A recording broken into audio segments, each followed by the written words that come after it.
قانون کے خلاف حکمران بننے ہیں. اگر آرٹیکل 6 لگنا ہے ان پر لگانا چاہیے اور جو ان کو لے کے اس پر لگنا چاہیے. سب کو پتہ ہے اسٹیبلشمنٹ سیاست کر رہی ہے. کیا اسٹیبلشمنٹ کو سیاست کرنی چاہیے؟ ہرگز. ان پر آرٹیکل 6 لگنا چاہیے. جو پاکستان کے عوام کے اندر پولیٹیکل انکروچمنٹ کی ہے، پولیٹیکل پاور کو اپنے ہاتھ میں رکھا ہے. یہ وطن سے دشمنی ہے، وطن سے محبت نہیں ہے. جو جس کا کام ہے وہی کرے. اسی طرح سے کہتے ہیں خان صاحب پر پابندی لگانی ہے. خان صاحب پر پابندی یعنی پاکستان پر پابندی، یعنی آئین پر پابندی، یعنی قانون پر پابندی، یعنی پاکستان کے عوام کی دعا پر پابندی، یعنی پاکستان کے عوام کو آنکھوں کے پٹی باندھنا، کانوں پر مورے لگا دینا. یہ ہرگز قبول نہیں ہے اور پاکستان کے عوام قبول نہیں کریں گے اور انشاءاللہ یہ ناکام ہوں گے. یہ لوگ پاکستان کے عوام سے لڑ رہے ہیں. جو بھی پاکستان سے، جو بھی اپنے عوام سے لڑتا ہے ہار جاتا ہے. یہ ہارا ہوا لشکر ہے، یہ بکھلایا ہوا ہے، یہ کمزور ہے، شکست خوردہ ہے. یہ پاگل ہیں، دیوانے ہو چکے ہوئے ہیں. یہ اپنے ہوش میں نہیں ہے. خداوند متعال انہیں جلد رسوا کرے گا انشاءاللہ. اسٹریٹجی میں پڑھایا گیا ہے کہ فیلئر کو ری انفورس نہیں کرنا چاہیے. پی ڈی ایم فیلئر کو ری انفورس کرنا تھا اور موجودہ حکومت بھی اسی فیلئر کو ری انفورس کیا گیا ہے. پاکستان کے اندر سیاسی بحران، معاشی بحران، سیکورٹی کا بحران اور وطن کو تباہ و برباد کرنے کا بحران جاری ہے اور یہ ان سے ہینڈل نہیں ہو رہا ہے کیونکہ یہ خود بحران ہے، کیونکہ خود وطن کے پر مصیبت ہے. خداوند متعال ان سے پاکستان کے عوام کو نجات دے. دوسری بات، یہ لوگ خود ہارا ہوا لشکر ہے. 45 میں ہارا ہوا ہے. یہ لوگ خود آئین کے خلاف حکمران بنے ہیں. پارلیمنٹری پارٹی کی میٹنگ آج پارلیمنٹ ہاؤس میں پاکستان تحریک انصاف کی پارلیمنٹری پارٹی کی میٹنگ ہوئی. اس میں ہمارے ایم این اے صاحبان نے شرکت کی. اس میں ہمارے سینیٹر صاحبان اور leader of the opposition in the senate Shibli صاحب نے بھی شرکت کی. اس میں ہمارے اتحادی علامہ ناصر صاحب MWM کے چیئرمین شریک ہوئے. اس میں سنی اتحاد کے چیئرمین حامد رضا صاحب بھی شریک ہوئے. آج ہم نے متفقہ طور پر امپارٹنٹ فیصلے کیے ہیں.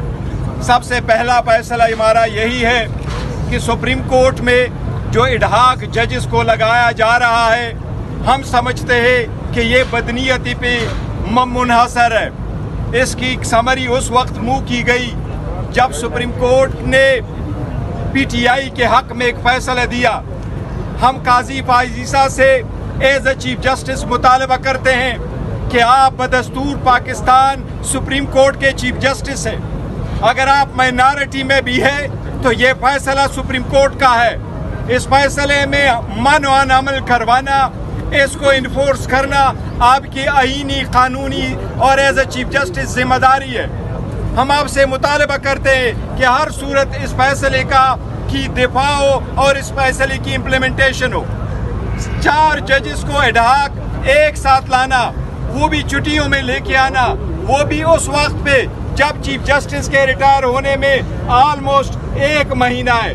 چھٹیاں شروع ہو گئی، سپٹمبر 15 تک چھٹیاں ہیں.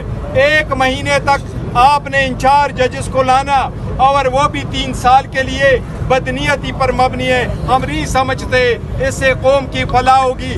اس سے اور ہی بد اعتمادی بڑھی گی آزاد عدلیہ پہ. یہ اڈہاکزم آزاد عدلیہ کے لیے موزر ہے. مہربانی کرے اس سے اجتناب کرے. آج ہمارے leader of the opposition in the senate Shibli Faraz صاحب کی طرف سے اور آج ہمارے leader of the opposition in the national assembly Omar Ayub صاحب کی طرف سے ہم سارے ریزرویشن انشاءاللہ تعالی لکھ کر سپریم جوڈیشل کونسل میں ہم بھیج رہے کہ ان کو مد نظر رکھتے ہوئے ایسے اقدامات سے آپ گریز کریں. ججز اس انیشل ابتدا سے ان کو متنازعہ برائے مہربانی نہ بنائے. یہ وقت ایسے ڈیسیجن لینے کا نہیں ہے. یہ وقت ہے سپریم کورٹ کے ایک اہم فیصلے کو امپلیمنٹ کرنے کا. اس کے ساتھ ہی ہم نے فیصلہ کیا ہے اور ہم شکریہ ادا کرتے ساری وکلا تنظیموں کے، وکیلوں کے، ان پولیٹیکل پارٹی نے کہ جنہوں نے اڈہاکزم کے خلاف آواز اٹھائی اور جنہوں نے پاکستان تحریک انصاف پہ بین لگانے کے خلاف بھی آواز اٹھائی ہے.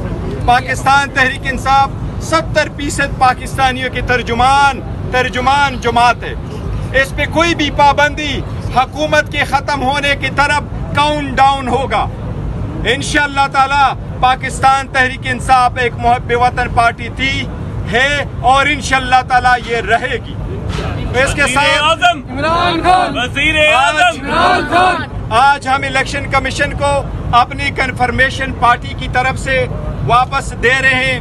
جس طرح سپریم کورٹ کی ڈائریکشن ہے 37 MNA نے اپنے ایفیڈیوٹس فائل کیے ہیں, اس کی کنفرمیشن ہم بھیج رہے ہیں. باقی ہمارے 3 MNA صاحبان ہیں, وہ دبئی میں تھے اور عمرہ پہ ہیں, ان کے ایفیڈیوٹ آج مل جائے گی انشاءاللہ, وہ بھی کل سبمٹ ہو جائے گی اور ان کا بھی ہم کنفرمیشن بھیجیں گے. ہم الیکشن کمیشن سے پرزور مطالبہ کرتے ہیں کہ یہ آخری وقت ہے, یہ آخری وقت ہے. سپریم کورٹ نے بولا ہے یہ عوام کی آواز ہے, آپ نے فوراً ہمارا نوٹیفیکیشن ایشو کرنا ہے جس طرح سپریم کورٹ نے ڈائریکٹ کیا ہے. سپریم کورٹ نے یہ بھی آرڈر کیا ہے کہ الیکشن کمیشن کمپلائنس رپورٹ فوراً سپریم کورٹ میں فائل کرے. ہمیں امید ہے انشاءاللہ تعالیٰ کہ وہ کمپلائنس رپورٹ بھی جلد فائل ہوگی. شبلی صاحب.